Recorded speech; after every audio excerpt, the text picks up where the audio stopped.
நண்பர்களுக்கு வணக்கம். MAG TNPSC அகாடமியிலிருந்து முனைவர் மா. விஜய் அலெக்சாண்டர். டிசம்பர் மாதம் 25ஆம் தேதியின் முக்கியமான நடப்பு நிகழ்வுகளை காண்போம். சூரியனை ஆய்வு செய்வதற்காக அமெரிக்க விண்வெளி ஆய்வு மையமான நாசா அனுப்பியுள்ள பார்க்கர் விண்கலம் இதுவரை இல்லாத மிக நெருக்கத்தில் சூரியனை கடக்க உள்ளது.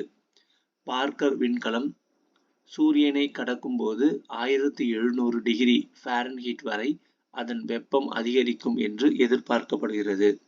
எனினும் அதன் உள் பாகங்கள் சாதாரண அறை வெப்பத்தில் இருக்கும் அளவுக்கு கார்பன் கலவை பொருள் மூலம் அதன் விண்கலத்தின் மேல் பகுதி அமைக்கப்பட்டுள்ளதாக தகவல்கள் தெரிவிக்கின்றன. பல்வேறு துறைகளில் சாதனை புரிந்த 17 சிறார்களுக்கு நிகழாண்டுக்கான பிரதமரின் ராஷ்டிரிய பால புரஸ்கார் விருதை குடியரசுத் தலைவர் திரௌபதி முர்மு வழங்குகிறார். அதில் 7 சிறுவர்கள் 10 சிறுமிகள் அடங்குவர். கலை மற்றும் கலாச்சாரம், வீரம், புதிய கண்டுபிடிப்பு, அறிவியல் மற்றும் தொழில்நுட்பம், சமூக சேவைகள், விளையாட்டு, சுற்றுப்புற சூழல் ஆகிய 7 பிரிவுகளில் சாதனை புரிந்த சிறார்களுக்கு ஆண்டுதோறும் வீர பால திவஸ் டிசம்பர் 26ஆம் தேதி இந்த விருது வழங்கப்படுகிறது. இந்த நிகழ்ச்சியில் பங்கேற்கும் பிரதமர் மோடி கிராமங்களில் ஊட்டச்சத்தை மேம்படுத்தும் சுபாஷித் பஞ்சாயத்து திட்டத்தை தொடங்கி வைக்கிறார். தேசத்தின் வளர்ச்சிக்கு இளம் தலைமுறையினரின் பங்களிப்பை ஊக்குவிக்கும் வகையில் வீர பால திவஸ் கொண்டாடப்படுகிறது. அதேபோல் அடுத்த தலைமுறையினரை சிறந்த குடிமக்களாக உருவெடுக்க செய்யும் நோக்கில் ராஷ்டிரிய பால திவஸ் மற்றும் சுபாஷித் பஞ்சாயத்து ஆகிய திட்டங்கள் செயல்படுத்தப்படுவதாக மத்திய பெண்கள் மற்றும் குழந்தைகள் மேம்பாட்டு அமைச்சகம் தெரிவித்துள்ளது. நிகழாண்டில் பெறப்பட்ட மொத்தம் 7 கோடி வேலை விண்ணப்பங்களில் 40% பெண்களுடையது. 2.8 கோடி என்றும் இது கடந்த ஆண்டு எண்ணிக்கையை விட 20% அதிகம் என்றும் தகவல் வெளியாகியுள்ளது. புதிதாக உருவாக்கப்பட்ட 10,000 பன்முக செயல்பாடுகளை உடைய தொடக்க வேளாண் கூட்டுறவு சங்கம், பால்வளம் மற்றும் மீன்வளம் சார்ந்த கூட்டுறவு சங்கங்களை மத்திய உள்துறை அமைச்சர் அமித் ஷா தொடங்கி வைக்கிறார். மத்திய அரசால் செயல்படுத்தப்படும் திட்டங்கள் கிராமங்கள் தோறும் சென்றடைவதை உறுதிப்படுத்தவும், பஞ்சாயத்துகளில் விவசாய கடன் வழங்கும் நடைமுறையை எளிதாக்கும் நோக்கிலும் இந்த சங்கங்கள் தொடங்கப்படுவதாக மத்திய அரசு வெளியிட்ட செய்திக்குறிப்பில் தெரிவிக்கப்பட்டுள்ளது. நாடாளுமன்றத்தில் பாலஸ்தீன ஆதரவு முழக்கம் எழுப்பியது தொடர்பான வழக்கில் அகில இந்திய மஜ்லிஸ் கட்சி தலைவரும் மக்களவை எம்பியுமான அசாதுதீன் ஒவைசி விசாரணைக்கு நேரில் ஆஜராக உத்தரப்பிரதேச நீதிமன்றம் சம்மன் அனுப்பியுள்ளது. நாடாளுமன்றத்தில் ஜெய் பாலஸ்தீனம் என்று கோஷமிட்டது அரசமைப்பு சட்டத்துக்கு எதிரானது என்று அவர் மீது குற்றம் சாட்டப்பட்டுள்ளது.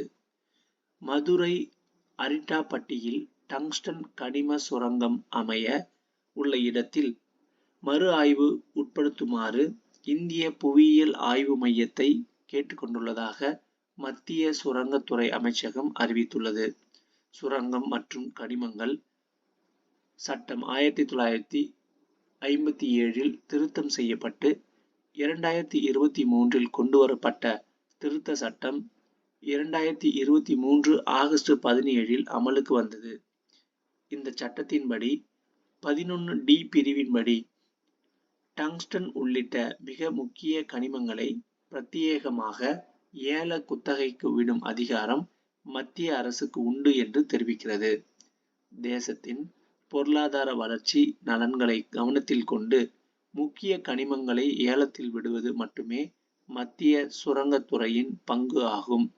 எனவே சுரங்கம் அமைப்பதற்கான விருப்ப கடிதம், உரிமம் வழங்கலில் கையொப்பமிடுவது, சுரங்க குத்தகை போன்றவை மாநில அரசுதான் மேற்கொள்ளும்.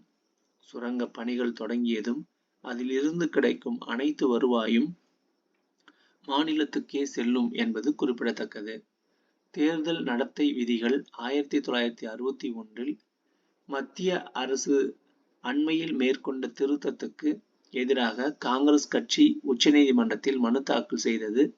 தேர்தல் தொடர்பான மின்னணு ஆவணங்களான சிசிடிவி கேமரா காட்சிகள், வாக்குச்சாவடிகளின் நேரலை பதிவுகள், வேட்பாளர்களின் வீடியோ பதிவுகள் உள்ளிட்டவை பொதுமக்களுக்கு வழங்க கட்டுப்பாடு விதிக்கும் வகையில் தேர்தல் நடத்தை விதிகள் 1961 93(2)A பிரிவில் மத்திய சட்ட அமைச்சகம் திருத்தம் மேற்கொண்டுள்ளது.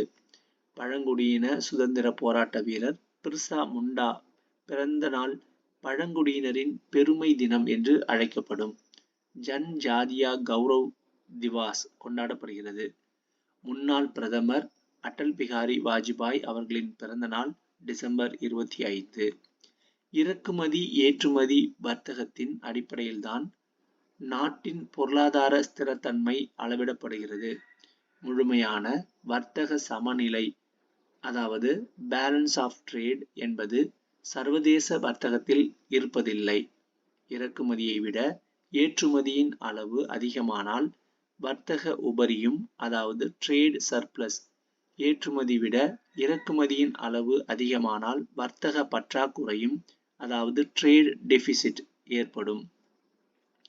அக்டோபர் மாதம் சுமார் 2710 கோடி டாலராக இருந்த இந்தியாவின் வர்த்தக பற்றாக்குறை இதுவரையில் இல்லாத அளவில் 3800 கோடி டாலரை நவம்பரில் எட்டியிருக்கிறது. அக்டோபர் மாதம் சுமார் 3900 கோடி டாலராக இருந்த ஏற்றுமதி நவம்பர் மாதத்தில் 3200 கோடி டாலராக குறைந்து இருக்கிறது. அதே நேரத்தில் இறக்குமதிகள் 27% அதிகரித்து நவம்பர் மாதத்தில் 6995 கோடி டாலரை எட்டியிருக்கின்றன. வர்த்தக சமநிலையை கையாள்வதில் இந்தியா எதிர்கொள்ளும் சவாலை இந்த புள்ளி விவரங்கள் தெளிவுபடுத்துகின்றன. பெட்ரோலியம் அல்லாத பொருள்களின் ஏற்றுமதி கடந்த ஆண்டுடன் ஒப்பிடும்போது 7.75% அதிகரித்திருப்பதை பார்க்க முடிகிறது. அதனால் ஏற்றுமதியின் அளவு குறைந்து இருக்கிறது என்பதை விட மதிப்பு குறைந்து இருக்கிறது என்று தெளிவாக தெரிகிறது. மின்னணு சாதனங்கள், அரிசி, பொறியியல் தொடர்பான இயந்திரங்கள், உதிரி பொருட்கள் உள்ளிட்டவற்றின் ஏற்றுமதி அதிகரித்திருக்கிறது. மின்னணு சாதனங்கள் 54%, பொறியியல் தொடர்பானவை 13.7% என நவம்பர் மாதத்தில் அதிகரித்த ஏற்றுமதியை கண்டிருக்கின்றன. வழக்கமான வைரம் உள்ளிட்ட நவரத்தின கற்கள் மற்றும் ஆபரணங்களில் ஏற்றுமதி பின்னடைவை சந்தித்திருக்கிறது. ஏப்ரல் நவம்பர் இடைவெளியில் இறக்குமதிகள் 8.35% அதிகரித்தன என்றால் நவம்பரில் உச்சம் தொட்டு 7000 கோடி டாலராக அதிகரித்திருக்கிறது. கச்சா எண்ணெய் இறக்குமதிதான் இந்தியாவின் வர்த்தக பற்றாக்குறை அதிகரிப்புக்கான மிக முக்கியமான காரணங்களில் ஒன்று. இந்தியாவின் இறக்குமதியில் மிக முக்கிய பங்கு வகிப்பது தங்கம் ஆகும். ஆபரண உற்பத்திக்காக இறக்குமதி செய்யப்பட்டு ஏற்றுமதி அதிகரித்தால் அதை ஏற்றுக்கொள்ளலாம். ஆனால் சேமிப்பாகவும் தனிநபர் ஆபரண தேவைகளுக்காகவும் தான் கணிசமான அளவு தங்கம் இறக்குமதியாகிறது. கடந்த ஆண்டு நவம்பரில் 340 கோடி டாலராக இருந்த தங்கத்தின் இறக்குமதி இந்த ஆண்டு நவம்பரில் சுமார் 1500 கோடி டாலராக அதிகரித்து இருக்கிறது. ஓரளவுக்கு ஆறுதலாக இருப்பது என்னவோ சேவைத்துறை மட்டும்தான். கடந்த ஆண்டு நவம்பரில் 2800 கோடி டாலராக இருந்த சேவைத்துறையின் பங்களிப்பு இந்த ஆண்டு நவம்பரில் 3600 கோடி டாலராக அதிகரித்து இருப்பது இந்தியாவின் ஏற்றுமதிக்கு வலு சேர்த்திருக்கிறது. வர்த்தக பற்றாக்குறை அதிகரித்தால் செலாவணியின் மதிப்பு குறையும். ஓரளவு சமாளித்து இந்திய ரிசர்வ் வங்கியில் கணிசமாக அந்நிய செலாவணி கையிருப்பு இருக்கிறது என்றாலும் பற்றாக்குறை தொடர்ந்தால் முதலீட்டாளர்கள் நம்பிக்கை இழப்பார்கள். இந்தியாவின் தயாரிப்பு துறையை ஊக்குவித்து ஏற்றுமதிகளை அதிகரித்து இறக்குமதிகளையே நம்பியிருப்பதில் இருந்து விடுபடுவதன் மூலம்தான் பற்றாக்குறையை கட்டுக்குள் கொண்டு வர முடியும். மரபுசாரா எரிசக்தியின் பயன்பாட்டை அதிகரித்து கச்சா எண்ணெய் இறக்குமதியை குறைப்பது, தங்கத்தின் பயன்பாட்டை குறைத்து அதன் இறக்குமதி அளவை கட்டுப்படுத்துவது, ஏற்றுமதிகள் சார்ந்த தொழில்களுக்கு ஊக்கமளிப்பது ஆகிய நடவடிக்கைகள் முனைப்புடன் முன்னெடுக்கப்படும் போது வர்த்தக பற்றாக்குறை தானாக குறையத் தொடங்கும். நிகழ் நிதியாண்டுக்கான தமது பட்ஜெட்டில் பல்வேறு மாநிலங்கள் அறிவித்துள்ள இலவச திட்டங்களால் அவற்றின் முக்கிய சமூக பொருளாதார உள்கட்டமைப்பு வளர்ச்சி பணிகளுக்கு தேவையான நிதி மடைமாற்றப்படக்கூடும் என்று ரிசர்வ் வங்கி அறிக்கையில் தெரிவிக்கப்பட்டுள்ளது. தமிழகத்தில் உள்ள அரசு உயர்நிலை மேல்நிலை பள்ளிகளில் இணையதள வசதிக்கான மாதாந்திர சேவை கட்டணத்தை செலுத்துவதற்கு ரூபாய் 3.26 கோடி நிதியை மாவட்ட கல்வி அதிகாரிகளுக்கு பள்ளி கல்வித்துறை வழங்கியுள்ளது. நிகழ் நிதியாண்டில் இதுவரையிலான காலத்தில் வணிக வரி வருவாய் ரூபாய் 99,875 கோடியாக உயர்ந்துள்ளது என்று வணிக வரி மற்றும் பதிவுத்துறை அமைச்சர் பி. மூர்த்தி தெரிவித்துள்ளார். இன்னுயிர் காப்போம் நம்மை காக்கும் 48 திட்டத்தின் கீழ் வழங்கப்படும் கட்டணமில்லா சிகிச்சை தொகை ரூபாய் 2 லட்சம் உயர்த்தப்பட்டுள்ளது. இன்னுயிர் காப்போம் நம்மை காக்கும் 48 திட்டம் கடந்த 2021 டிசம்பர் 18ஆம் தேதி முதல்வரால் தொடங்கி வைக்கப்பட்டது. சாலை விபத்துகளில் சிக்கியவர்களை உடனடியாக மீட்டு காப்பாற்றுவதே இதன் நோக்கமாகும். தமிழகத்தில் அதிக சாலை விபத்துகள் நடைபெறும் 500 இடங்களை கண்டறிந்து அதன் அருகில் உள்ள தனியார் மற்றும் அரசு மருத்துவமனைகளை தேர்ந்தெடுத்து இத்திட்டம் செயல்படுத்தப்படுகிறது. இந்த திட்டத்தின்படி விபத்தில் சிக்கியவர்களை மருத்துவமனைகளில் சேர்ப்பவர்களுக்கு ரூபாய் 5,000 வழங்கப்படுகிறது. இத்திட்டத்தில் தமிழகத்தை சேர்ந்தவர்கள் மட்டுமல்லாமல் மற்ற மாநிலம் மற்றும் வெளிநாடுகளை சேர்ந்தவராக இருந்தாலும் விபத்துக்குள்ளானால் முதல் 48 மணி நேரத்தில் அவரிடத்தில் பணம் இருக்கிறதோ இல்லையோ மருத்துவமனையில் சேர்த்து சிகிச்சை அளித்து அவரின் உயிரை காப்பாற்ற நடவடிக்கை எடுக்கப்படுகிறது. அதன்படி அதற்கான சிகிச்சைக்காக தமிழக அரசு ரூபாய் 1 லட்சம் வழங்குகிறது.